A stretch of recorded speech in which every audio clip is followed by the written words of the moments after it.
네, 저는 OBS 경인TV 제작센터 제작 1CP에서 근무하고 있는 장성은 PD라고 합니다. 지금 뉴스 코멘터리 막전막후라는 시사 토크 프로그램을 만들고 있고요. 2011년에 입사했고요. 지금 올해로 10년 차, 만 9년 이렇게 일하고 있습니다. 네.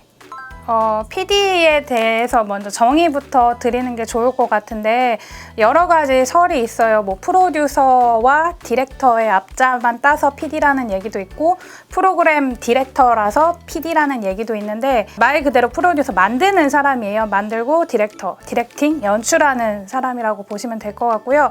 어떤 한 프로그램을 만드는 데 있어서 처음에 이제 기획을 하고 그걸 이제 주로 프로듀싱 한다고 그러는데 기획을 하고 구성을 하고 좀 이렇게 꾸리고 어레인지를 해서 실질적으로 프로그램이 들어갔을 때 그 프로그램을 쭉 연출해 나가는 사람입니다.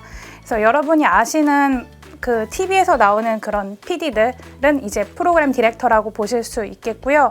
요즘에 뭐 방시혁 PD님 뭐 감사합니다, 뭐 박진영 PD님 감사합니다 이런 식으로 많이 말을 하잖아요. 그러니까 그분들도 똑같이 PD라고 부르는데 이제 음악을 프로듀싱하는 음악 프로듀서로서의 이제 PD라고 보시면 될 것 같아요. 그래서 어쨌든 똑같이 음악을 프로듀싱하든 만들고 뭐 컨셉을 잡고 기획을 하든 아니면 저희 같은 경우는 TV 프로그램을 만들고 기획하는 그런 차이점이 있다고 보시면 될 것 같습니다. 네. 초등학교 때, 중학교 때, 고등학교 때, 대학교 때까지 약간 오락부장을 계속 했었어요. 그래서 오락부장의 어떤 역할이 PD랑 좀 비슷하지 않을까? 남들을 내가 나서서 웃겨주고 즐겁게 해주는 게 아니라 내가 뭔가 프로그램을 이런 식으로 합시다라고 구성을 해서 다른 더 재밌는 친구들을 앞으로 내보내서 웃기게 하고 그런 일들이 비슷하지 않을까라는 생각이 들어서 본격적으로 이제 준비를 하기 시작을 했죠. 그러던 중 이제 그 콘텐츠진흥원에서 무슨 공모전이 있었어요. 방송기획안 공모전에서 이걸로 한번 테스트를 해보자라는 생각으로 기획안을 한번 내보았고 거기서 입상을 하게 되면서 본격적으로 이 길이 내 길이구나 라는 생각으로 준비를 하게 되었습니다. 제 주변에는 그렇게 과로 나오는 이제 PD분들은 그렇게 많지는 않아요. 저 같은 경우도 이제 국어국문학과 또 저는 복수전공으로 법학을 복수전공을 했거든요.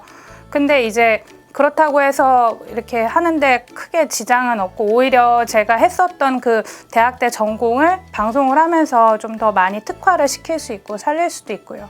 제 주변에도 이제 각자 뭐 공대 나오신 분들도 있고 뭐 행정학과 나오신 분들도 있고 그런데 그런 전공들이 프로그램을 만드는 데 있어서 조금 더 잘 살 수도 있고 대학 때 이제 공부했던 것들이 어떤 밑바탕으로 교양 중에 하나가 되어가지고 잘 그게 발현이 되는 것 같습니다. 그래서 전공은 그렇게 중요하지 않다고 생각합니다. 네.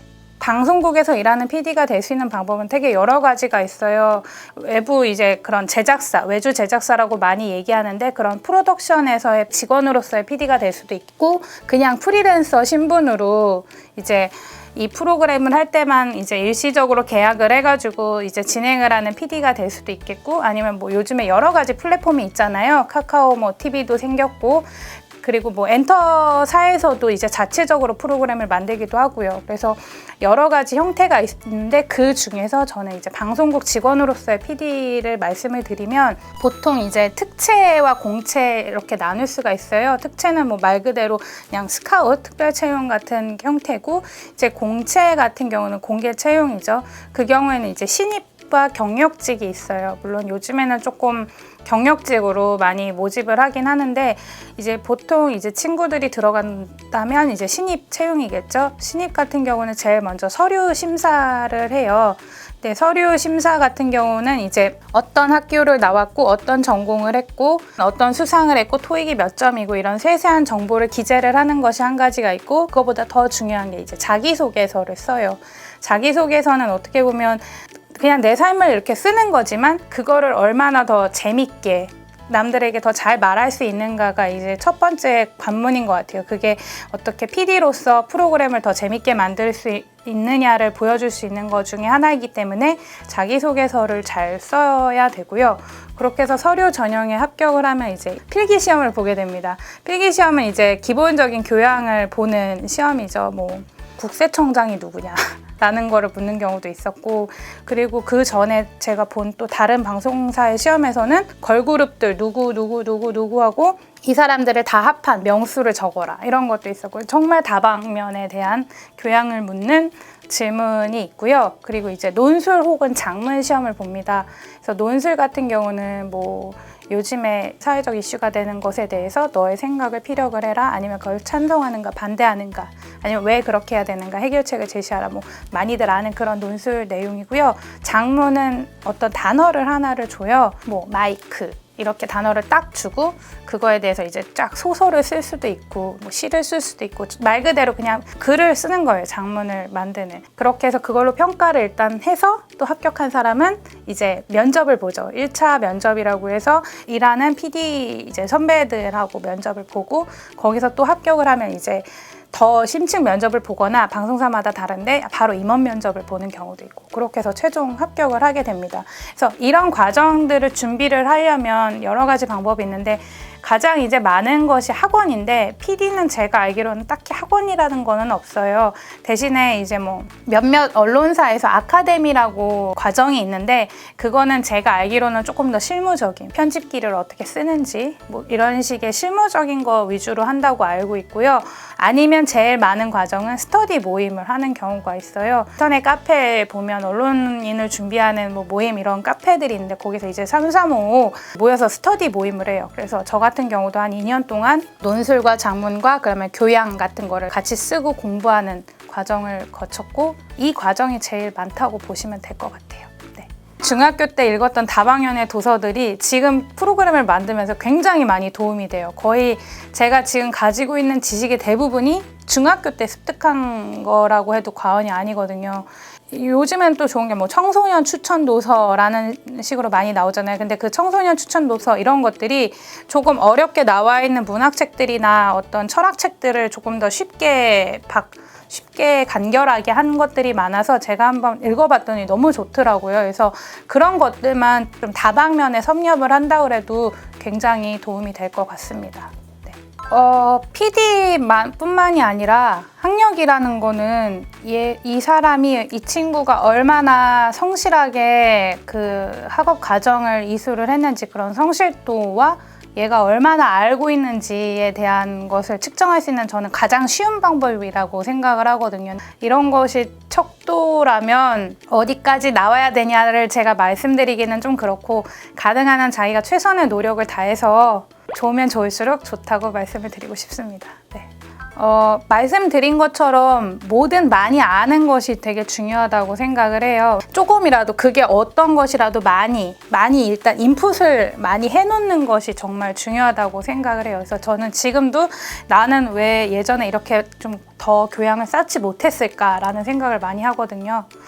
그리고 여러 가지 진짜 경험을 많이 해보는 게 중요한 것 같아요. 친구들도 아시겠지만 뭐 무슨 프로그램에서 무슨 논란, 무슨 출연자가 뭐 이런 말을 내뱉어, 막 이런 것들이 있잖아요. 근데 그런 것들을 사전에 PD가 이제 이런 것들은 논란이 될 수 있으니까 조금 안 하는 게 좋겠다, 혹은 이거는 편집을 하는 게 좋겠다라고 PD가 필터링을 해줘야 되는 부분들이 있거든요. 근데 그거를 모를 수도 있죠. 왜냐하면 이제 제가 여자니까 남성분들이 이런 거에 대해서 어떻게 생각할지 모르는 부분도 있고, 저도 제가 이제 미혼이니까 뭐 결혼하신 분이나 뭐 아기를 낳으신 분들이 어떻게 생각할지 모르는 부분들이 있으니까요. 근데 이제 PD라면 그런 모든 사람들의 입장까지, 생각까지 다 좀 어느 정도 미리 캐치를 해서 역지사지 할 수 있어야 되는 부분들이 있거든요. 왜냐하면 시청자는 누가 될지 모르니까요. 이거는 유튜브라면 어느 정도 타겟이 돼 있고 사람들이 그것을 좋아할 만한 사람들이 검색을 해서 들어오는 거지만, 방송국 PD는 이제 공공재인 전파를 사용하니만큼 국민 모두가 본다는 생각으로 만들어야 되는 부분이 있어서, 그런 좀 사회 다방면에 대한 경험을 통한 많은 사람들에 대한 이해가 필요하다고 생각합니다. 조금 다르죠. 이제 1인 크리에이터 같은 경우는 혼자서 다 하는 거지만 저희는 어쨌거나 아까 말씀드린 것처럼 공공재인 전파를 통해서 만드는 이만큼 가장 잘할 수 있는 가장 최선의 방법을 최선의 모습으로 완성을 해야 되는 부분들이 있어서 촬영 같은 경우는 가장 잘할 수 있는 분들이 하고 글도 가장 잘 쓸 수 있는 분들이 해야 되는 부분이 있고요. 또 한 가지 이제 그것들을 각자가 이제 했을 때 이게 잘 돌아가는지 그리고 이게 문제가 되는지 조금 더 관조적인 시점으로 좀 객관적인 시점으로 봐서 미리 사전에 제일 처음에 제1의 시청자로서 차단할 수 있는 사람이 필요하죠. 그게 저는 PD라고 생각을 하거든요. 그런 면들이 조금 1인 크리에이터와 다르다고 생각을 합니다. 지금 제가 이제 하고 연출하고 있는 뉴스 코멘터리 막전막후라는 프로그램은 저까지 6명의 스텝으로 이루어져 있고요. 고정적인 스텝인 거죠. 약 작가와 연출팀, 작가팀 이렇게 나누는데 작가가 이제 메인 작가, 그다음에 서브 작가, 그다음에 막내 작가, 그다음에 메인 연출인 저와 그다음에 조연출 2, 그리고 막내 이제 FD 1명. 이렇게 해서 저희 6명이 이루어져 있고요.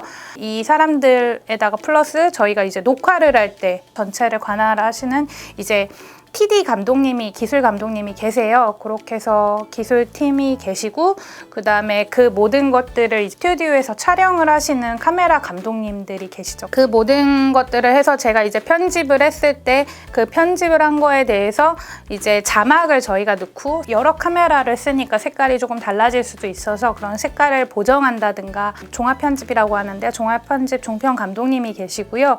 음악 같은 게 이제 들어가야 되잖아요. 그래서 음악 감독님이 또 계세요. 효과 음악을 넣어주시는 감독님이 계시고 그렇게 효과 음악이 들어가니까 효과음과 음악과 그 다음에 스튜디오에서 토크하는 그 말과 SOB와 이 세 개를 또 이제 믹싱을 해주는 사운드 마스터 이제 믹싱 감독님이 계세요. 그렇게 해서 믹싱을 거친 다음에 이제 주 조종실에 가서 송출을 해요. 저희가 이제 그쪽에다가 파일을 등록을 시키고 그러면 이제 주 조종실에서 방송날 보내주시는 이제 MD 감독님이 계세요. 이제 그분들까지 어떻게 보면 다 같이 일한다고 볼 수가 있겠죠. 저희가 이제 목요일 방송인데요. 그 전주 이제 수요일 날 아이템을 먼저 정해요. 서로 이제 갖고 와요. 아이템을 갖고 와서 이게 좋겠냐 저게 좋겠냐 해서 그것에 대한 이제 출연자를 정하죠. 출연자 어떤 사람이 전문가, 어떤 사람이 더 말을 잘할 수 있는지 서로 내부 합의를 통해서 이런 사람이 좋겠다 해서 리스트업을 하면 그 아이템에 대해서 이제 자료 조사를 해야죠. 자료 조사를 해서 이런 것들이 이런 문제가 있고 뭐 인터뷰를 통해서 정하기도 하고 그래서 어느 정도의 자료를 정리를 하면 대본에 쓰시고 금요일날 이제 다 같이 그 대본에 대해서 쭉 보죠. 서로 이제 피드백을 통해서 고쳐갑니다. 그래서 금요일날 최종 대본이 나오면 그것을 통해서 녹화 준비를 이제 시작을 하죠. 그렇게 해서 월요일날 이제 녹화를 하게 되고요. 녹화를 하자마자 녹화한 파일을 다 또 받아가지고 바로 이제 연출팀이 편집을 하기 시작하죠. 이 내용이 잘 전달될 수 있게끔 쉽게 전달될 수 있게끔 가편집을 하고요. 작가님들이 그걸 가지고 화요일 동안 자막을 이제 쓰기 시작합니다. 그래서 자막한 거를 화요일날 저녁에 이제 저희 회사의 자막팀, CG팀에다가 넘기면 그 CG팀에서 또 자막을 막 만들고 자막을 만든 거를 이제 수요일 오전에 또 잘 됐는지 확인을 또 다 해보고 수요일 오후에 저희가 종합 편집을 통해서 자막을 넣고 색 보정을 하고 그렇게 해서 나온 것에 대해서 목요일 오전에 또 음악을 넣고 효과 감독님 효과를 넣고 이제 믹싱을 해요. 음악을 다 섞고 뭐는 키우고 줄이고 해서 거의 이제 목요일 오후에 믹싱까지 마치고 나면 사실상은 끝인데 불안해서 제가 이제 같이 스태프들하고 여러 번 봐요. 2-3번 정도 본 다음에 이제 목요일 밤 8시쯤에 이제 최종적으로 송출을 하죠. 그러면 3시간 뒤에 이제 11시에 방송이 나가게 돼요. 또 다음 주 거를 준비하는 과정이 수요일부터 있다 그랬잖아요. 그걸 또 같이 맞물려서 방송 나가는 거와 다음 주 녹화를 같이 또 준비를 하니까 그런 면들이 좀 힘들죠. 단점부터 말씀을 드리면요. 일단은 제가 월화수를 거의 밤을 샜어요. 원래도 조금 바쁜데 이번 주는 특히나 좀 더 그랬어서 근데 항상 매주 월화는 거의 밤을 새는 편이에요. 나이가 좀 더 어릴 때는 그냥 그랬는데 나이가 조금씩 들어다 보니까 너무 힘들더라고요. 여기저기도 아프고 그리고 이제 친구들을 만나기도 쉽지가 않고 나중에 와서는 이제 그 친구들이 쟤는 바쁠 거야 하고 불러주지도 않으니까 속상하더라고요. 그래서 개인적인 시간을 운영하지 못한다는 거, 몸이 좀 많이 힘들어진다는 거 그런 면이 가장 단점이고, 제가 의도하지 않은 거대로 흘러갔을 때 아니면 좋은 성과를 내지 못했을 때에 또 오롯이 다 저의 책임이 되니까, 그래서 그런 책임감으로 인한 스트레스, 이게 조금 많이 큰 편입니다. 하지만 장점이라고 한다면 일하는 시간이 조금 자유로운 편이에요. 또 특집 프로그램을 한다면 이제 다른 회사는 뭐 길어야 휴가를 간다면 3일 정도, 3, 4일 이렇지만 저희는 이제 양해를 잘 구한다면 하나의 긴 텀을 끝내고 난 다음에 한 일주일 정도 휴가를 갈 수도 있고, 그런 시간 운용적인 면이 이제 회사와 잘만 얘기를 한다면, 잘 얘기해야 되는 게 되게 중요한데, 잘 얘기한다면 좀 그런 면들이 자유로워가지고 그런 것들이 좋은 것 같고, 자기가 하고 싶은 얘기나 자기의 생각에 대해서 뭔가 얘기를 할 수 있는 출구인 것 같아요. 어떤 좋은 목소리를 방송을 통해서 낼 수 있다는 점에서 내가 생각하는 좋은 메시지를 많은 이들에게 알릴 수 있다는 것이 또 장점 중에 하나라고 생각합니다. 네. 제가 2015년에 마스크 한일의 얼굴이라고 한국과 일본의 가면에 대해서 다큐멘터리를 만들었었어요. 나라 기관에서 제작 지원을 받아서 일을 했었어요. 그러니까 몸이 되게 힘들었죠. 제가 운전도 다 하고 뭣도 다 하고 제가 조연출해야 될 일까지 다 하면서, 그러니까 몸도 힘들고 마음도 힘들었던 부분이 있었지만, 어쨌거나 완성을 했을 때는 그 고생들이 다 담긴 것 같아서 꽤나 만족스러웠던 프로그램이었다고 생각합니다. 네. 뭐 안 좋죠. 암울하죠. 이제 다른 선배나 동료 PD분들하고 얘기를 하면 이제 우리 어떻게 먹고 사냐 그런 얘기도 많이 하고, 방송국 말고도 여러 가지 플랫폼이 많이 생기니까요. 저만 해도 TV보다는 유튜브나 OTT를 되게 많이 보거든요. 그래서 나도 어떻게 먹고 살아야 되나 그런 생각을 많이는 하는데, 또 딴에는 어쨌거나 플랫폼이 바뀌었을 뿐 여러 가지 형태로 사람들이 뭔가를 보잖아요. 콘텐츠는 계속 보니까요. 네, 그런 면에서 그 달라진 플랫폼에 맞는 콘텐츠를 맞추는 게 중요한 것 같아요. 그게 어떻게 보면 알맹이는 변하지 않았다고 생각하거든요. 소프트웨어는 그대로 재미있으면 되고 즐거우면 되고 몰랐던 걸 알려주면 되고 문제점을 지적해주면 된다라는 그런 소프트웨어는 그대로인데, 대신 OTT나 뭐 그 플랫폼이나 핸드폰을 본다든가 이런 플랫폼에 따른 그런 포맷이나 형태를 달리하면 된다고 생각을 하거든요. 시간적으로 뭐 더 짧게 한다든가 자막을 뭐 더 다르게 한다든가. 그래서 조금 암울하긴 하지만 달라진 그 플랫폼에 또 맞춰서 간다면 송출을 TV에 하느냐 어디에 하느냐의 차이고, 저희만 하더라도 TV에도 하고 유튜브로도 하고 뭐 팟캐스트로도 하고 여러 가지 형태로 지금 릴리즈를 하고 있으니까요. 그래서 본인이 달라진 플랫폼에 얼마나 적응을 하고 거기에 맞출 수 있느냐가 중요하다고 생각합니다. 네. 직원 PD로 생각을 한다면 뭐 많이 벌죠. 네, 많이 번다는 게 그냥 제 기준이고요. 저희 회사는 많이 벌지는 못하는데, 다른 이제 PD분들 보시면 많다기보다는 그냥 우리나라 평균보다는 조금 더 많이 버는다고 보시면 될 것 같아요. 연차에 따라서 아니면 어떤 능력에 따라서 조금씩 다르고요. 근데 저는 그 다른 방송국 PD보다는 저희 회사가 좀 많이 잘 급여가 높지는 않지만 뭐 요금 낼 거 다 내고 요금 낼 거 다 내고 뭐 밀리지 않고 빚 없고 적금 잘 붓고 있고요. 그렇게 살고 있고. 네, 저는 재밌는 걸 되게 좋아하거든요. 그래서 저는 진로를 재밌는 것을 하며 돈을 버는 일이라고 생각을 하고요. 물론 돈을 벌 수 있다라는 일 자체가 하다 보면 재미가 없어요. 많은 사람들이 처음엔 다 재밌다고 시작을 하겠지만 하다 보면 재미없고 저도 재미없을 때가 있거든요. 근데 그나마 다른 것보단 재밌다라는 생각으로 하기 때문에 진로는 재밌는 것을 하며 돈을 버는 일이라고 생각합니다. 네. 요즘에는 뭔가 이런 콘텐츠를 만드는 것이 굉장히 접근이 쉬워졌잖아요. 벽이 되게 많이 낮아지고, 그렇기 때문에 많은 사람들이 쉽게 만드는데, 그 쉽다라는 것이 접근과 뭔가 이런 도구적으로 하는 것이 쉬워야 되지, 그것을 만들었을 때 송출하는 것이 쉬워서는 안 된다고 생각을 합니다.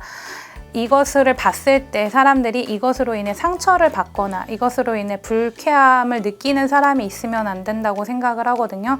그래서 이 콘텐츠에 대한 책임감을 항상 가지고 만들었으면 좋겠어요. 그래서 접근은 쉽되 그것이 나가는 과정은 쉽지 않도록 자기 성찰과 많은 필터링을 통해서 만들었으면 좋겠고 또 많은 생각을 통해서 만들었으면 좋겠다고 생각을 하고요.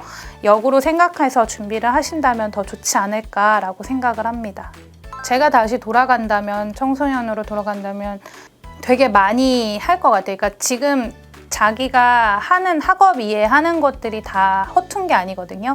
게임을 하는 것도 그렇고 뭔가 연예인을 좋아하는 덕질을 하는 것도 그렇고 애니메이션을 좋아하는 것도 그렇고 그런 거 하나하나가 더 허튼 게 아니에요.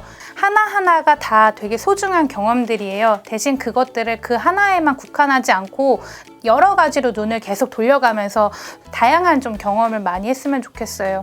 좋은 것을 보고 좋다고 판단할 수 있는 능력을 키우는 것도 굉장히 중요하다고 생각합니다. 네, 감사합니다.